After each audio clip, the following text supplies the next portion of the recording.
ओम नमः सिद्धेभ्यः ओम नमः सिद्धेभ्यः ओम नमः सिद्धेभ्यः। नमो अरिहन्ताणं नमो सिद्धाणं नमो आयरीयाणं नमो वज्रायाणं नमो लोये सव्यसाहुणं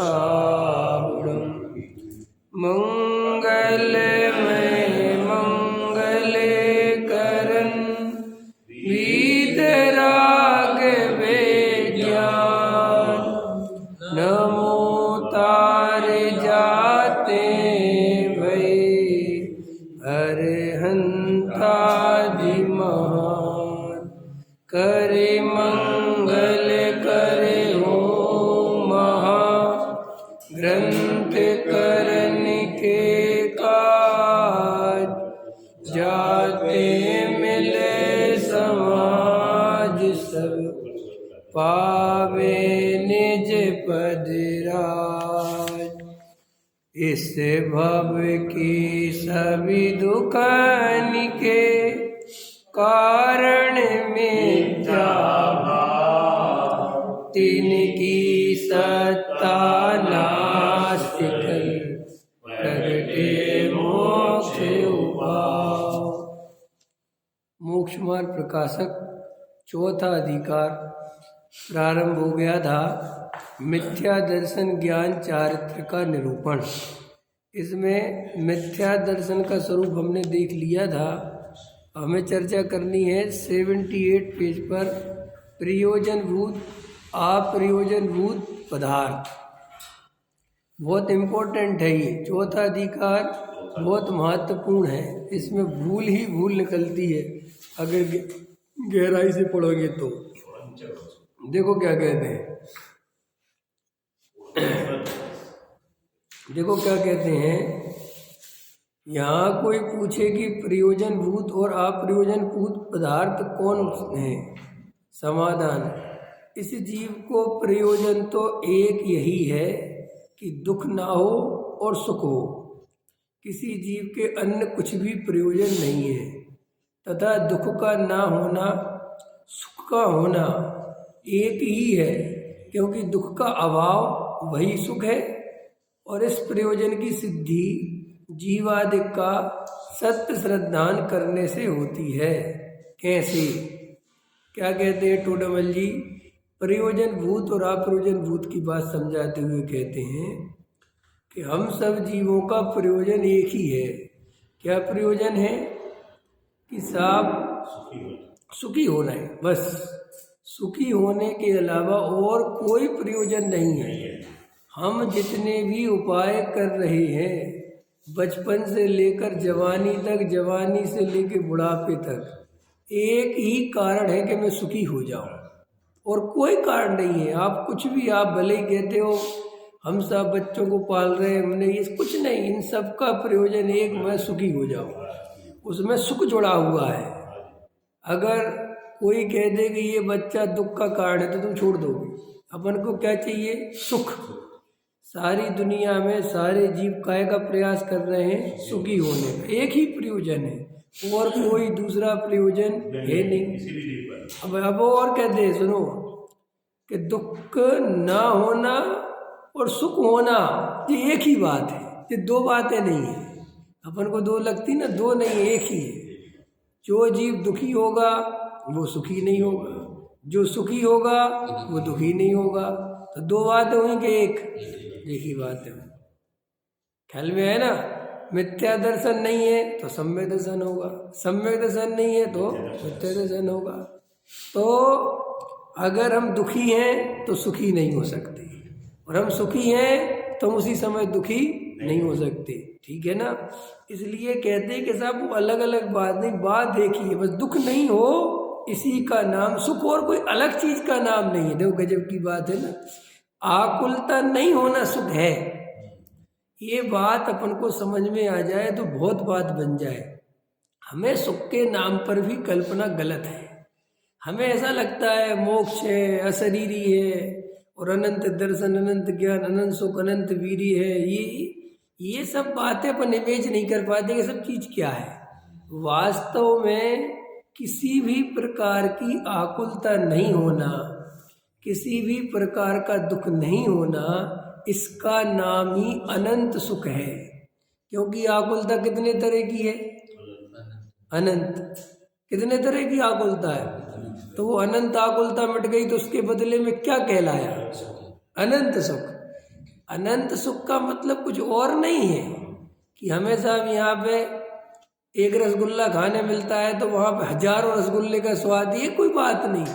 जो अनंत पदार्थों को भक्षण करने की इच्छा थी वो मिट गई, इसका नाम अनंत सुख है। अनंत परिग्रह को पर पदार्थों को जोड़ने की इच्छा थी वो मिट गई, इसका नाम सुख है। पर अतीन्द्रिय आनंद है। अतीन्द्रिय यूँ है कि अब इंद्रियों की भी आवश्यकता नहीं है उस बात के लिए। हमें इंद्रियों की आवश्यकता पड़ती ना एक एक इच्छा की पूर्ति करने के लिए, इसलिए दुख का नहीं होना ही सुख है। ठीक। अब महत्वपूर्ण प्रश्न ये है कि दुख दूर कैसे हो। ये तो बात टोडामल जी साहब ने हमें समझा दी कि साहब हम दुखी नहीं होना चाहते, सुखी होना चाहते, यही बात सत्य है और यही हमारा प्रयोजन है। लेकिन एक बात तो बताओ कि हम ये दुख का भाव करें कैसे? कैसे करें दुख का भाव? तो वो कहते हैं जीवादि का सत्य श्रद्धान करने से दुख मिटता है। एक कारण बताया, जीवादिक माने जीव, अजीव, आश्रव, बंध, संवर, निर्जरा, मोक्ष। ये जीवादिक में 7 तत्व लेना, उनका सत्य श्रद्धान अगर कोई जीव करता है तो उसके दुख मिट जाता है। बस इतनी सी बात है, ये काम करना है। सो कहते हैं प्रथम तो दुख दूर करने में आपा पर का ज्ञान अवश्य होना चाहिए। प्रथम पहले नंबर पर क्या पता होना चाहिए? आपा पर। आपा पर माने मेरा और पर का। मैं कौन हूँ और पर कौन है, मेरा स्वरूप क्या है और पर का स्वरूप क्या है, ये बात बिल्कुल क्लियर होनी चाहिए अगर दुख दूर करना है तो। क्यों? क्योंकि आपा पर का ज्ञान ही नहीं होगा तो यही समझ में नहीं आएगा कि दुखी कौन है और सुखी किसे करना है। ख्याल में है कि नहीं है? इस शरीर दुखी नहीं होता, समझ में आए ना? जो सुख दुख की अनुभूति है वो तो आत्मा में होती है, शरीर में नहीं होती। लेकिन हमें ऐसा लगता है कि शरीर में दुख है, शरीर में कोई दुख नहीं है, तो हम सुखी भी किसको करना चाहते हैं? शरीर को। तो यही गलती होती है। इसलिए आपा पर का ज्ञान होना अवश्य है। अब बिल्कुल प्रथम नंबर पर, यदि आपा पर का ज्ञान नहीं हो तो अपने को पहचाने बिना अपना दुख दूर कैसे करे? अथवा आपा पर को एक जानकर अपना दुख दूर करने के अर्थ पर का उपचार करे तो अपना दुख दूर कैसे हो? अथवा अपने से पर भिन्न है परंतु यह पर में अहंकार ममकार करे तो उससे दुख ही होता है। आपा पर का ज्ञान होने पर ही दुख दूर होता है तथा आपा पर का ज्ञान जीव अजीव का ज्ञान होने पर ही होता है, क्योंकि आप स्वयं जीव हैं और शरीर आदिक अजीब हैं। देखो कितनी बढ़िया बात है। यदि आपा पर का ज्ञान नहीं हो तो अपने को पहचाने बिना अपना दुख दूर कैसे करें? बोलो। लोक में हम बहुत होशियार हैं, अपना घर और पराया घर ये हम पहचान रखते हैं। ये पहचान रखते हैं तो हम अपने घर में घुसते हैं, अपने घर के काम करते, दूसरे के घर के नहीं करते ना। अगर हमें अपने घर का और दूसरे के घर का पता नहीं हो तो बोलो हम कैसे करेंगे? लोक में अपन चतुर है ना, ये मेरा बेटा है और ये मेरा नहीं है, तो हम अपने बेटे का दुख दूर करते हैं और दूसरे से कोई लेना देना नहीं है। तो आचार्य कहते जैसे तुम लोक में बहुत होशियार हो, कोई भी दुनिया में कितना ही बड़े से बड़ा आदमी करोड़पति अरबपति खरबपति हो, लेकिन अगर उसे आपा पर का ज्ञान नहीं हो तो वो दुखी हो जाएगा कि नहीं हो जाएगा? माने मुकेश अंबानी को ये पता नहीं हो कि मैं कौन हूँ, मेरे बच्चे कौन है, मुझे किसकी मदद करनी है किसकी नहीं करनी, लेकिन वो जानता है ना कि ये मेरे बच्चे हैं, इनको सब संपत्ति देना ये मेरे बागी के नहीं है। तो देखो आपा पर का ज्ञान तो हम हमेशा करते हैं, तभी कोई काम करते हैं, लेकिन वो आपा पर के ज्ञान में असली आपा नहीं है। वो पर में ही दो बना रखे हैं, स्वयं और पर में ही, समझ गए ना, पर में ही स्वयं और पर बना रखी है। असली जो स्वयं है उसकी तो खबर ही नहीं मिथ्या दृष्टि जीव को कि असली स्वयं क्या है, ठीक है ना। इसलिए तो नौ कर्म से भी भेद विज्ञान नहीं है कि हाँ, वो नौ कर्म माने शरीर संयोग, तो वो पहचान इसलिए नहीं है कि हमने भेद पर में कर रखे ना। आप संतुष्ट हो, आप खुश हो, आपको हम जान, आपसे मैं पूछूं आप कौन हो, बताओ आप कौन हो, आपको पता है मैं कौन हूँ। प्रॉब्लम यही तो है कि आपको पता है कि मैं कौन हूँ। तो आपको जब मैं कौन हूँ ये पता है तो मैं कौन हूँ इसकी पहचान क्यों करोगे। मैंने कहा आपसे कौन हो, मेरा नाम अरविंद कुमार है, फलानी गली नंबर में रहता हूँ, विश्वास नगर में रहता हूँ, मेरे 2 मकान हैं, मेरी 2 फैक्ट्री है, मेरे 2 बच्चे हैं। ये सब आपने अपनी आइडेंटिटी बना रखी है। अब जब ये आइडेंटिटी आपने अपनी बनाई रखी है तो फिर मैं कौन हूँ ये प्रश्न ही खत्म हो गया ना। पहले तो ये आइडेंटिटी मिटनी चाहिए कि ये मैं नहीं हूँ। ये मैं कैसे हो सकता हूँ? जिस एड्रेस पे मैं रहता हूँ वो एड्रेस क्या वास्तव में मेरा है? हर 2 साल में बदल सकता है, अभी बदल सकता है। अभी वो मकान बेच के कोई दूसरा ले लो तो एड्रेस चेंज ख्याल में है कि नहीं आया? ये जो संयोग है ये बिल्कुल चेंजेबल है।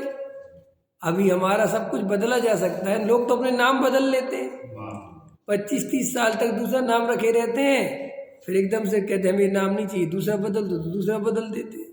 तो भैया सबसे पहले तो ये जो हमने अपनी आइडेंटिटी बना रखी है ये झूठ है। ये हमारे अंतरंग के ज्ञान में बसनी चाहिए कि ये बिल्कुल झूठ है, ये मेरी सच्ची आइडेंटिटी नहीं है। अगर ये आपको थोड़ा बहुत ख्याल में आएगा तो फिर मेरी वास्तविकता क्या है, मैं वास्तव में हूँ कौन, तब आपको जानने की इच्छा उत्पन्न होगी। अभी मैं कौन हूँ ये जानने की बिल्कुल इच्छा उत्पन्न नहीं होती। देखो मैं अभी आपसे कह दूँ क्या आप समझ लो, जैसे जिन्हें आप अपना माँ बाप मानते हो तो आप उनको माँ बाप मानते हो और शुरू से आपको बता दिया गया कि ये आपके माँ बाप हैं, तो आप संतुष्ट हो ना, ठीक है। लेकिन आपसे कोई कह दे कि वास्तव में ये आपके माँ बाप थे ही नहीं, आपको तो अनाथ आश्रम से या मंदिर की सीढ़ियों से या किसी के यहाँ से लाए थे, तो आपको अंदर कितनी खलबली मच जाएगी, फिर मैं बेटा किसका हूँ। कि ये प्रश्न तुम्हें 35-40 साल तक क्यों नहीं उठा? इसलिए नहीं उठा कि जो नकली माँ बाप थे वो ही मेरे माँ बाप हैं, ये बात एकदम क्लियर थी, श्रद्धान में जमी हुई थी, इसलिए अंदर में कोई टेंशन। लेकिन अब ये बात जब कह दी कि जो तुम्हारे ये माँ बाप हैं ये तुम्हारे माँ बाप, तो क्या हुआ कि फिर मेरे माँ बाप कौन है ये अंदर चल गया ना। अब आपसे मैं कहूँ कि क्या फर्क पड़ता है, कोई से भी रहे मान जाओगे? पूरी कोशिश करोगे, वहाँ मंदिर में देखने जाओगे, वहाँ के पुजारी से पूछोगे कि भैया यहाँ 30 साल पहले कोई बच्चा छोड़ के गया था क्या, क्या तुम उनको पहचानते हो क्या? ये फिल्मों में देखा होगा ना सब।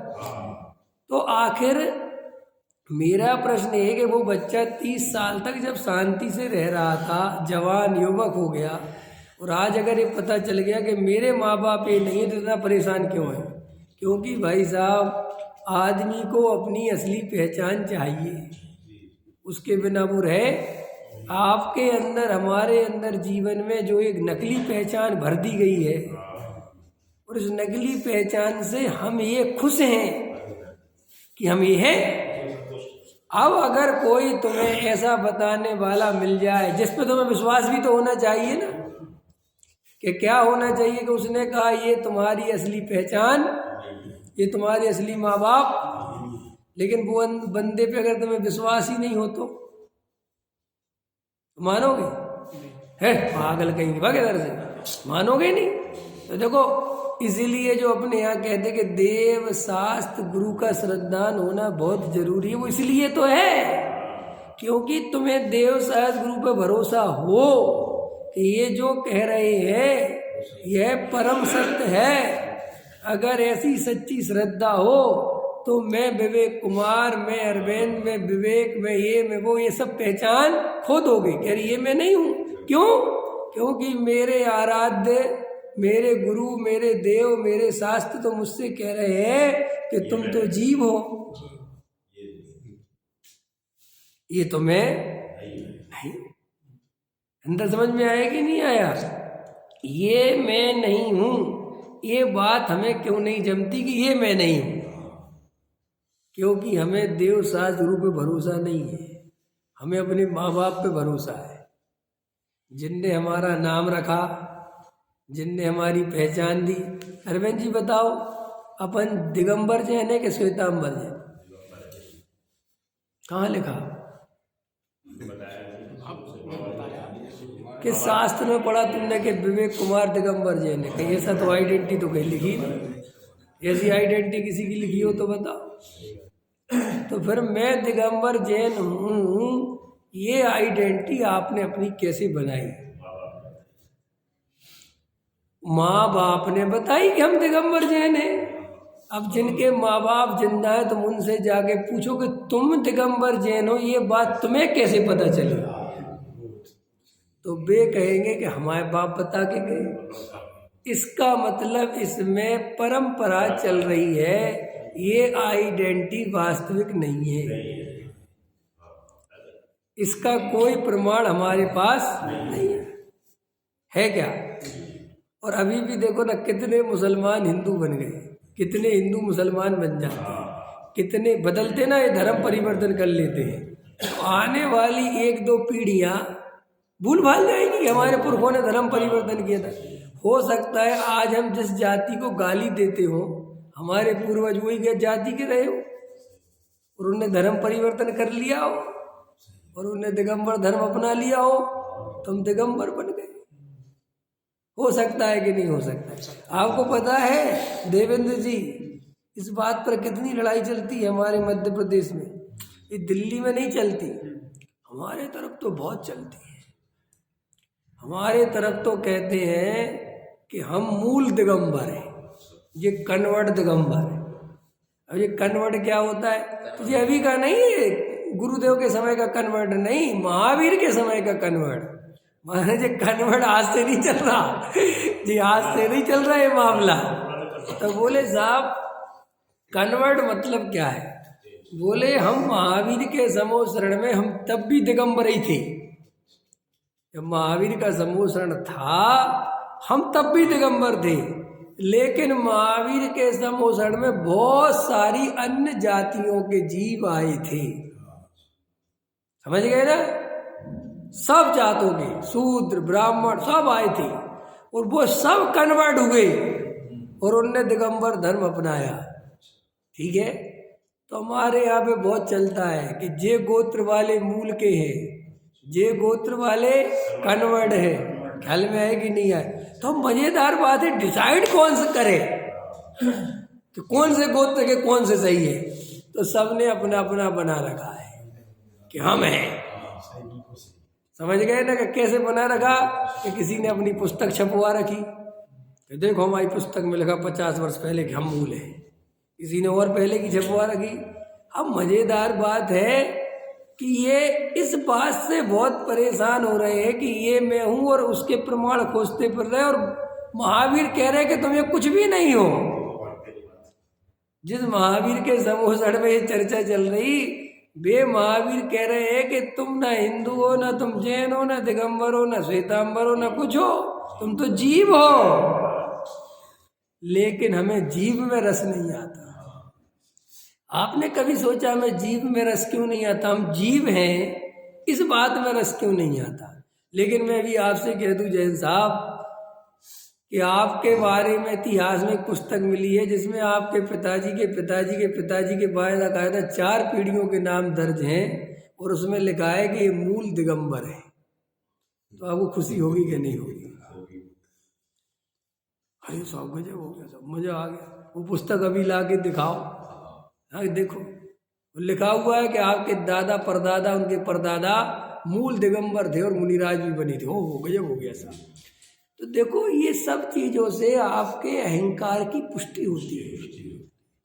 कुल का मद, जाति का मद, आचरण का मद, पैसे का मद, संयोगों का मद, है ना, ये सब मद है ना ये। तो ये अहंकार की पुष्टि होती है। लेकिन मैं जीव हूं इसमें कुछ पुष्टि नहीं होती, क्योंकि जीव तो चीटी भी है। तो मेरे जीव होने से क्या मतलब है, ख्याल में ना। तो हम हमेशा कोशिश करते हैं कि जीव होना कोई बड़ी बात नहीं है, विशेष जीव हो जाए। और विशेष जीव होने के लिए सारी दुनिया में लड़ाई झगड़े चल रहे हैं। और उस विशेषता के विशेष होने के चक्कर में हम इतने पागल बन जाते हैं कि मैं असली में कौन सा जीव हूँ, मेरा क्या स्वरूप है, इसको भी हम एक तरफ रख देते हैं, भूल जाते हैं। तो अभी हमको ये डिसाइड करना है कि ये जो मेरी पहचान मैंने बना रखी है, ये मेरी पहचान नकली है, ये मेरी पहचान असली नहीं है। ये निर्णय होना ही चाहिए। क्यों होना चाहिए? क्योंकि अगर हम इस पहचान को अपनी पहचान मानते चलेंगे तो हम अपनी असली पहचान की कभी कोशिश नहीं करेंगे। इसलिए पहले ये मान के चलो कि ये जो शरीर संयोग वाली पहचान है ये मेरा स्वरूप नहीं है, ये असली पहचान नहीं है। तो ये कुल जाति इन सब से हम ऊपर उठ सकते हैं, वरना हम इन सब से कभी ऊपर उठ ही नहीं सकते। और इस बात के लिए हम हमेशा लड़ते भी रहेंगे, ख्याल में है ना, परेशान होते रहेंगे। देखो भाई, आप बहुत गहराई से विचार कर लो। हमें एक वाक्य है जिसको बार बार सोचता हूँ और बार बार विचारता हूँ कि ऐसे ही जी बन जाता है। कि क्या है वो वाक्य? राजनीति एक ऐसा खेल है जैसे छात्र लोग खेलते हैं। क्या? राजनीति एक ऐसा खेल है जिसे कुछ छात्र लोग खेलते हैं और मूर्ख लोग उस पर दिन भर चर्चा करते हैं। मुझे बहुत अच्छा लगता है, ख्याल में है कि नहीं? ऐसे ही आत्मा की अनुभूति कुछ लोग करते हैं, ख्याल में है कि नहीं आया? और चर्चाएं बहुत लोग करते हैं। चर्चा से काम नहीं, अनुभव से काम बने। अनुभव की ओर कब बढ़ेंगे हम? जब हमारे अंतरंग में ये डिसाइड होगा कि ये मेरा स्वरूप नहीं है। तो हमारा ये स्वरूप नहीं है तो मेरा स्वरूप कौन सा है, उसको जानने की जिज्ञासा होनी चाहिए। ख्याल में आया कि नहीं आया? देखो हमारी जिज्ञासाएं संसारिक में कितनी दमदार है। अभी लोग, इतनी ठंड पड़ रही है और कितना बर्फबारी हो रही है, तो भी लोग शिमला जा रहे हैं, लोग मनाली जा रहे हैं, लोग कश्मीर जा रहे हैं बर्फ देखने के लिए। जबकि हाई अलर्ट जारी रहता है कि भाई कुछ भी हो सकता है, क्योंकि वो तो एकदम समझ लो प्राकृतिक आपदा जैसा है। कुछ भी पहाड़ गिर जाए, भूस्खलन हो जाए, कुछ भी हो जाए, फंस जाओ, तो भी लोगों को वो बर्फबारी देखने के लिए, ये सब पता होने पर भी, और जो पैसा बड़ी मुश्किल से कमाया है उस पैसे को दुगने तिगने दामों में खर्च करके भी उसे देखने जाते हैं कि नहीं जाते। इसे कहते हैं जिज्ञासा। ऐसी आत्मा की जिज्ञासा हुई कि मेरे अंदर देखूं कि क्या है। हिसाब देखने की कोशिश करते, कुछ दिखता ही नहीं।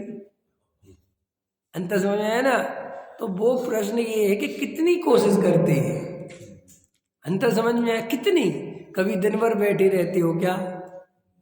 लोग कश्मीर चले गए, लोग मनाली चले गए तो दिन भर ही देखते हैं ना कि और क्या है और क्या है। आपने देखा जब अपन कहीं घूमने जाते हैं तो हारे थके रहते हैं, तो कमरे पर लेटे हुए हैं, इतने में सूचना आती है कि हम फलाना पार्क देखने जा रहे हैं, हम फलानी गुफा देखने जा रहे हैं। अपने पैरों में दम नहीं है, तकलीफ है।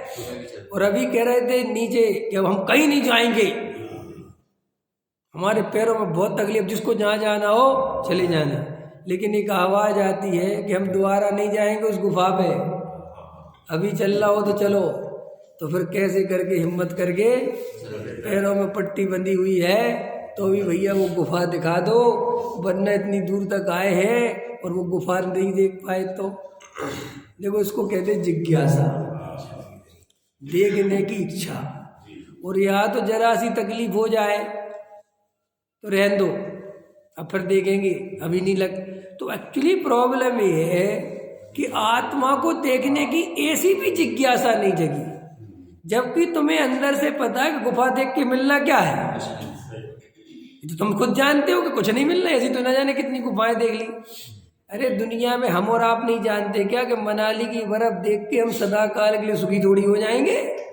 लेकिन एक जरा सी वो जिज्ञासा ही कि वो बर्फ गिरती है तो कैसा लगता है, भाई इतनी तो है, उसके लिए क्या क्या किया जाता है।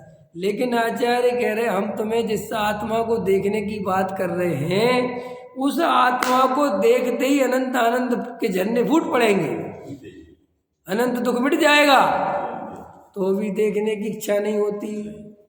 अंत समझ में आया क्यों नहीं होती? उसका मात्र कारण ये है कि पूरी तरह भरोसा नहीं आता कि ऐसा कुछ हो सकता है।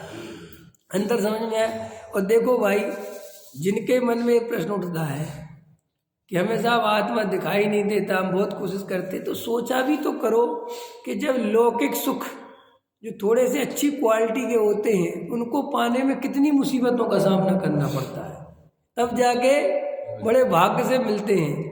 तो आत्मा ऐसी आसानी से कैसे मिल जाएगा? आत्मा को तो पाने के बाद सिद्ध भगवान बन जाते हैं, अनंत सुख हो जाता है, सम्यक दर्शन हो जाता है। तो वो चीज़ इतनी आसानी से कैसे मिल जाएगी कि तुमने आंख बंद करी और मिल जाएगी? भाई उसके लिए बहुत पुरुषार्थ करना पड़ेगा, बहुत मेहनत करनी पड़ेगी, बैठना पड़ेगा। लेकिन अब मेहनत का मतलब गलत मत समझ लेना, ये भी बड़ी प्रॉब्लम है। जंगल नहीं भागना है, कोई त्याग नहीं करना है, कोई मुनि नहीं बनना है उसको देखने के लिए, समझ में है ना? उसको देखने के लिए अंतरंग में गहरी जिज्ञासा चाहिए। क्या चाहिए? सुकरात जब मर रहा था तो उसको जहर पिलाना था ना, तो जेल में था। तो सुकरात बाहर निकल के बार बार पूछता कि जहर कब तक आ रहा है, जल्दी लाओ। तो उसने कहा, चौकीदार ने, कि तुम्हारा दिमाग खराब है। अरे जहर कोई बढ़िया चीज़ है क्या जिसके लिए तुम इतने उतावले हो रहे हो? अरे हमने तो जानबूझ के देर करा रहे हैं कि तुम और जिंदगी जी लो, और सांस ले लो, और थोड़ी देर जिंदा रह लो, और तुम जो है जहर के पीछे पड़े हो। बोले भाई जिंदा रह के तो देख लिया, अब थोड़ा मर के भी देखना है। मुझे बहुत दिन से इंतजार था कि जिस मौत से दुनिया इतना डरती है, आखिर उस मौत में होता क्या है आज देखूं। और अब अवसर आ गया तो देर किस बात की? ख्याल में है कि नहीं है कि तुम्हें मौत से डर नहीं लगता? कि ना किस बात का डर? कि तुम मर जाओगे, कि मर ही जाएंगे तो फिर डर किस बात का? ख्याल में है कि नहीं आया? अगर हम मर ही गए तो फिर डर किस बात का? और बच गए तो फिर डर किस बात का? अगर मौत मुझे मार ही देगी तो फिर क्या टेंशन लेना, बात ही खत्म हो गई, सत्ता ही मिट जाएगी। और अगर मौत मेरी सत्ता का नाश नहीं कर सकती तो फिर डर किस बात का? ख्याल में है कि नहीं आया? तो भाई आचार्य भगवंत हमसे कह रहे हैं कि तुम पहले अपनी पहचान खोजो कि तुम्हारी पहचान क्या है। ये तुम्हें पता ही नहीं है। जिस पहचान को तुम अपनी पहचान, किसी ने, तुम स्त्री हो, अच्छा अपन स्त्री है कि पुरुष? अपन बोलो स्त्री है कि पुरुष? अपन स्त्री पुरुष भी किसी के बताने के कारण है।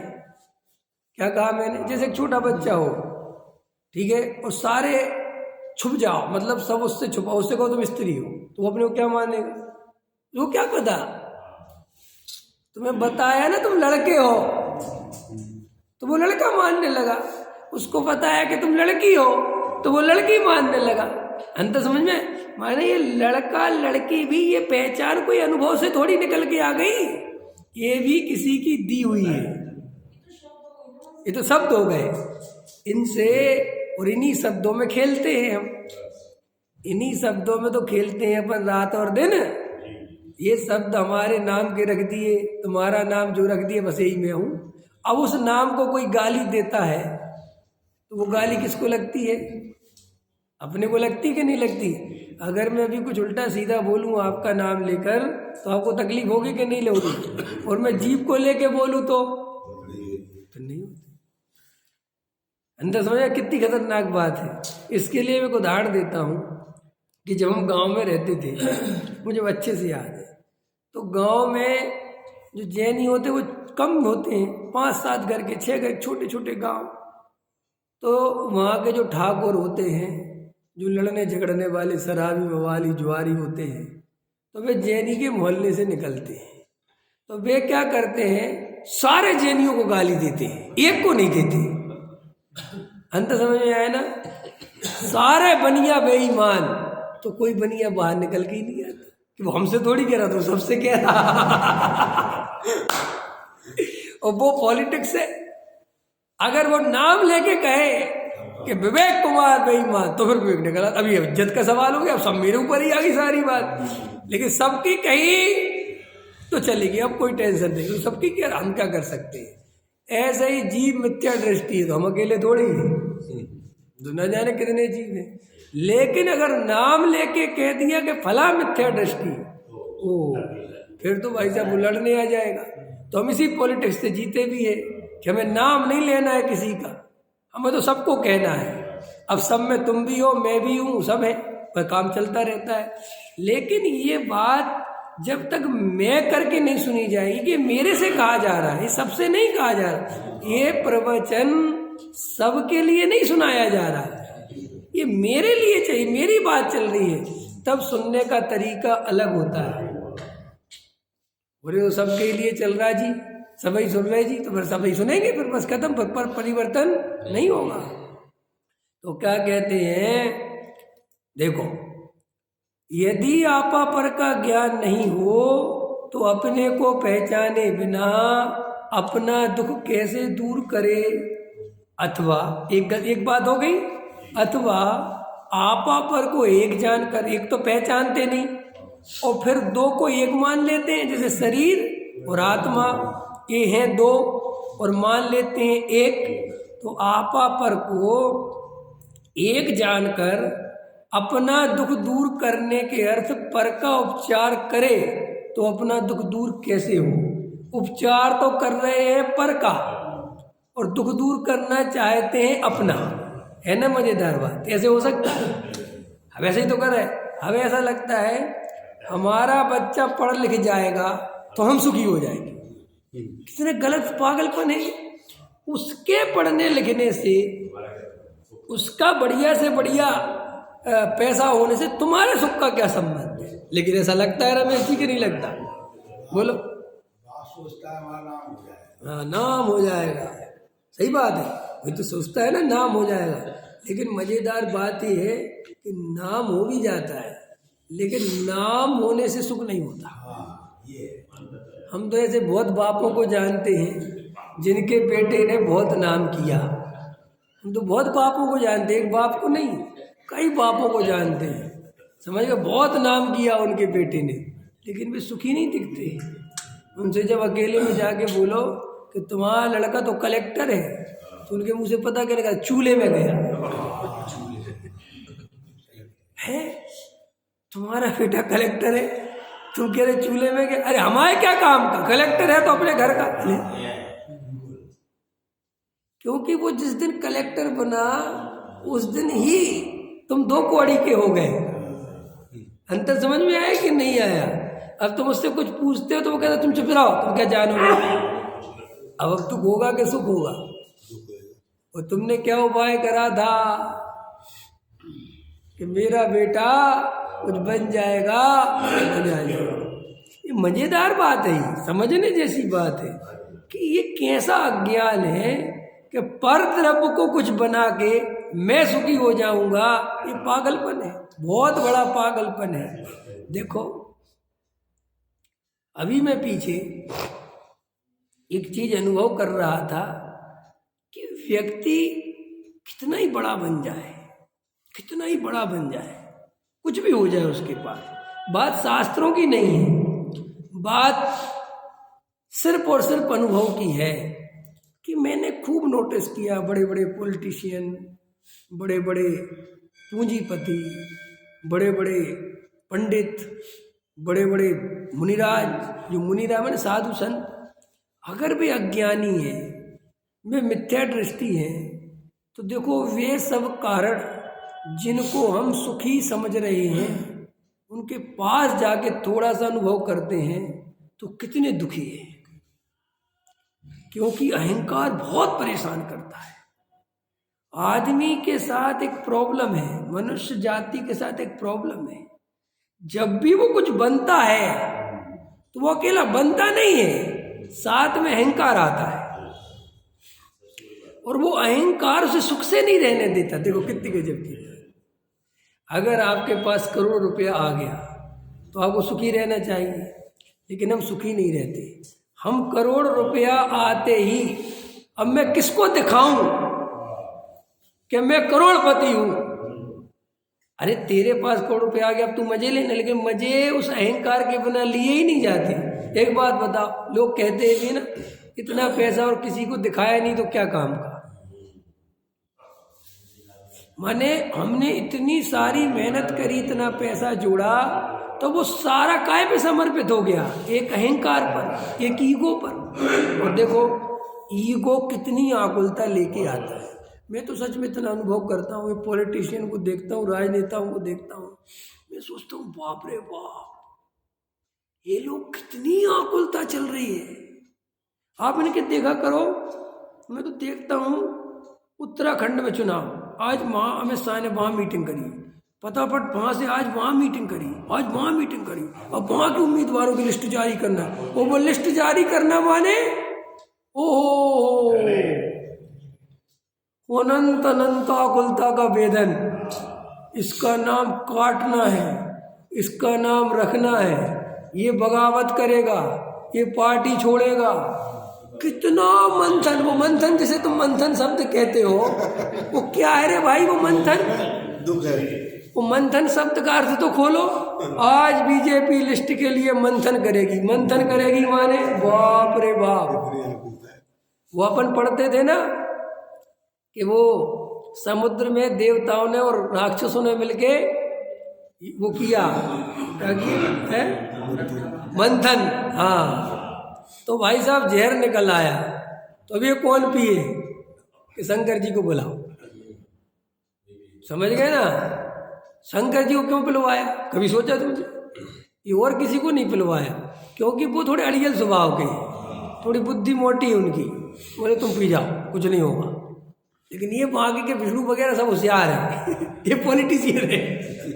अच्छा, तो भाई आप गहराई से देखोगे तो वो जो मंथन शब्द है ना, मंथन, वो मंथन नहीं, अत्यंत टेंशन, बहुत टेंशन, बाप रे बाप।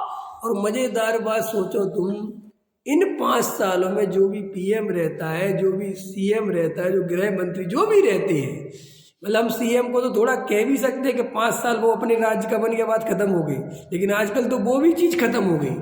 ये बीजेपी वालों ने ऐसी आदमी के अंदर लालसाएं पैदा कर दी कि हर सीएम अब पीएम बनने की सोचने लगा है। और मतलब पहले ऐसा होता था, हमने देखा है, आपने तो हमसे भी ज़्यादा देखा होगा।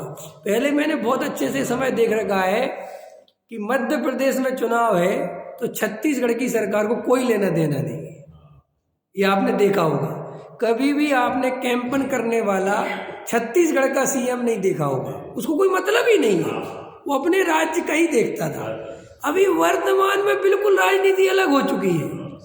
अगर उत्तर प्रदेश का चुनाव है तो जहाँ के जितने सीएम हैं सब आ जाओ। माने हमने आकुलता के कितने दरवाजे खोल दिए, और मोदी जी ने तो पीएम तक को नहीं छोड़ा। माने उनने तो पीएम ही पद को भी कहा चलो जहाँ चुनाव सब जगह पहुंचाओ पीएम को। मैंने भी खुद ही लग गए लाइन में। माने आप सोचो कि आकुलता की कल्पना करो आप, क्योंकि हिंदुस्तान इतना बड़ा देश है कि इसमें हर साल 4-5 राज्यों के चुनाव आ जाते हैं। और एक बात बताओ जी, 4-5 राज्यों के चुनाव आ जाते, ध्यान रखना, तो कितने महीने पहले से वो नाटक चलने लगता है? कम से कम साल 8 महीने पहले से कभी स्टेज में चुनाव आ रहे हैं तो भाई वहां पे घोषणाएं करो, वहां पे वो क्या कहते हैं, वो प्रोजेक्ट लगाओ, पैसे लगाओ ताकि जनता को।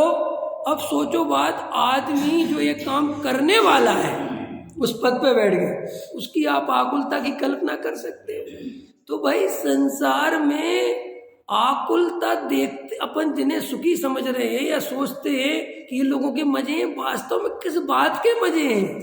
1 मिनट की शांति नहीं है। बताओ ऐसे आदमी को नींद कितनी मुश्किल से आती है। क्यों? नहीं साहब ऐसा नहीं है, उनको आदत पड़ जाती है। हमको लगता है ना, तुम देख लो मंदिर के जरा सी कमेटी में आ जाते हो, तुम लगता है ना कि आदत पड़ जाती, तो मंदिर में देखो ना, अपन जरा सी आकुलता में कितनी आकुलता खड़ी हो जाती। हमने तो देखा है ये जैन मंदिरों में पदों के लिए लड़ाई करते हुए, हम ही मंत्री बनेंगे, हम ही प्रधानमंत्री, क्या क्या होता है पद, हम प्रधान बनेंगे। देखो ना चुनाव तक हो जाते हैं, और चुनाव हो जाते तो उनकी आकुलता देखी जब वो मंदिर के चुनाव हो रहे होते हैं।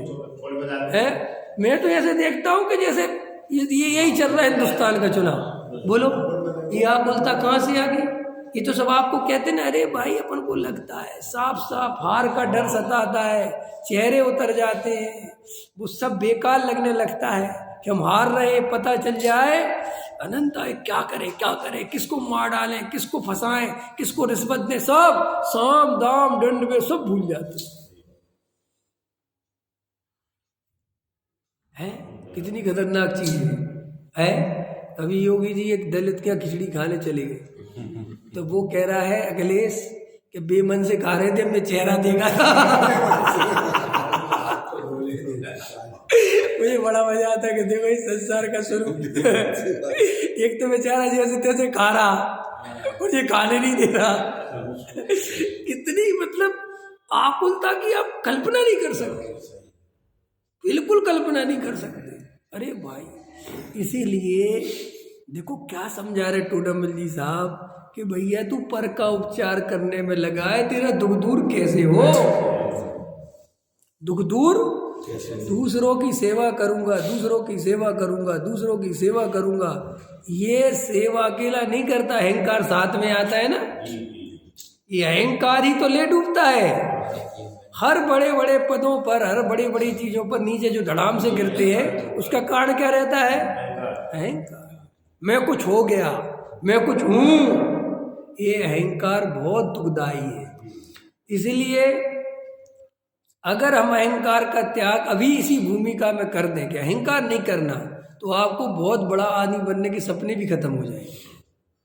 क्योंकि आप जो कुछ करके दिखाना चाहते हो उसके पीछे सिर्फ और सिर्फ अहंकार। आप कुछ दिखाना चाहते हो ना कि मैं कुछ हूं, वो जब भी मौका मिलता है आप दिखाते हो। हर आदमी दिखाता है, ऐसा नहीं है। आप कहीं पर भी कुछ दिखा सकते हो कि हाँ तो मेरी बात नहीं समझे, अंत समझ में आया। हम और आप बहुत सामान्य लोग हैं, लेकिन हमने कोई बात कही कि रमेश जी इस बात की जानकारी तो आप ही रखते हो, हम लोगों में से और किसी को नहीं है। तो रमेश जी कहते हाँ मैं ही रखता हूँ वैसे तो, है ना। अब देखो मौका मिल गया आज थोड़ा सा अहंकार को पुष्ट होने का, तुरंत कूद पड़ा वो है। रमेश जी आपकी उम्र कितनी है?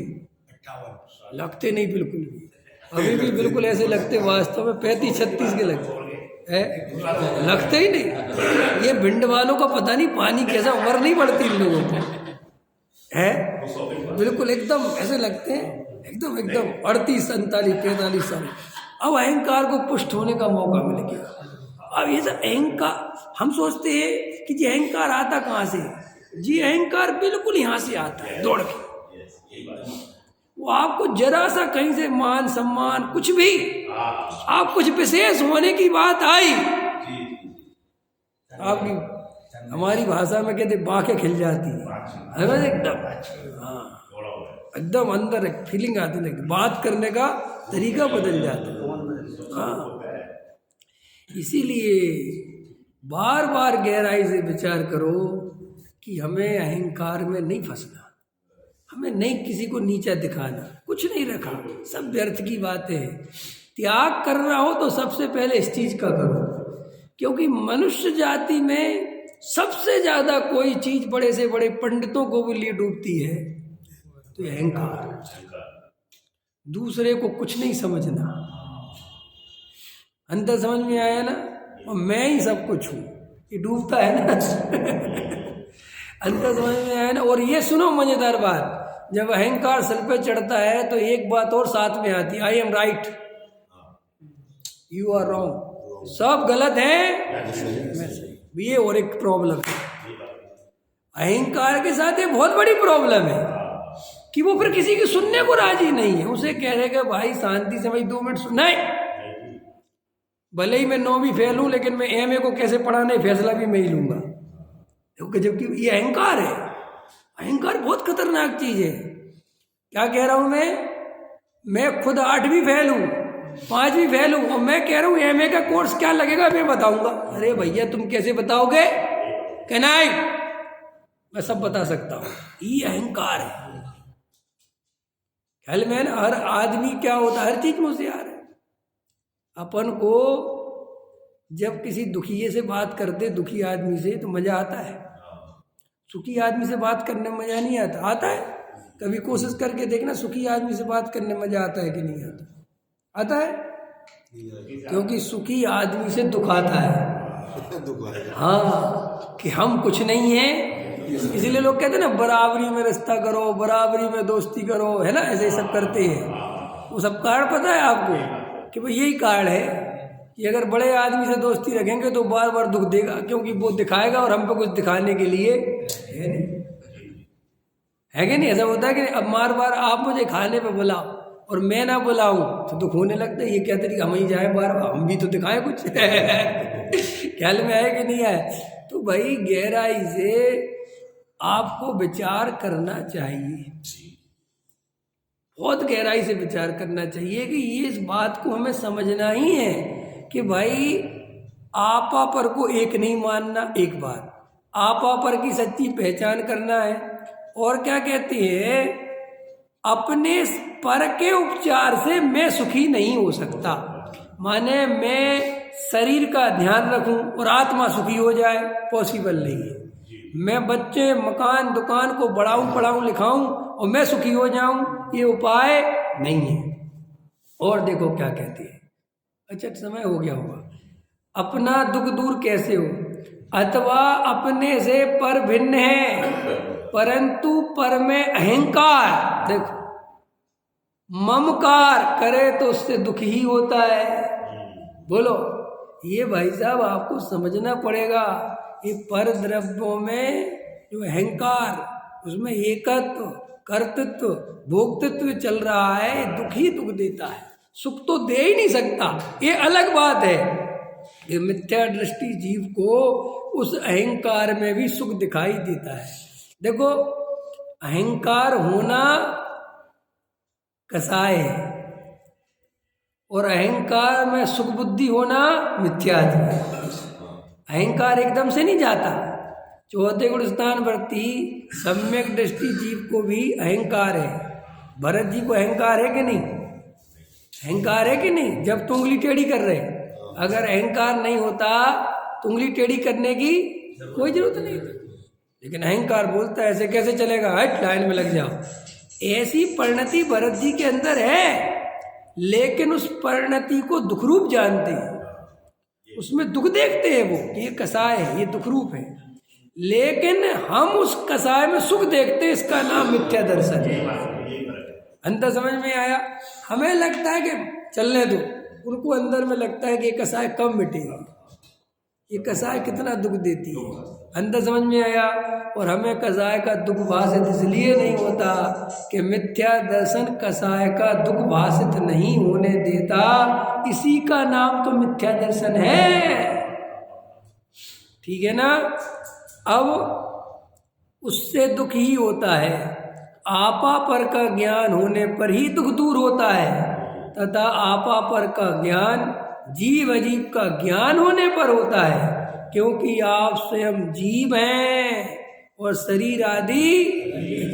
देखो भैया, ये बात गहराई से समझनी है। अब और आगे चर्चा कल करेंगे। सहजानंदी शोध स्वरूपी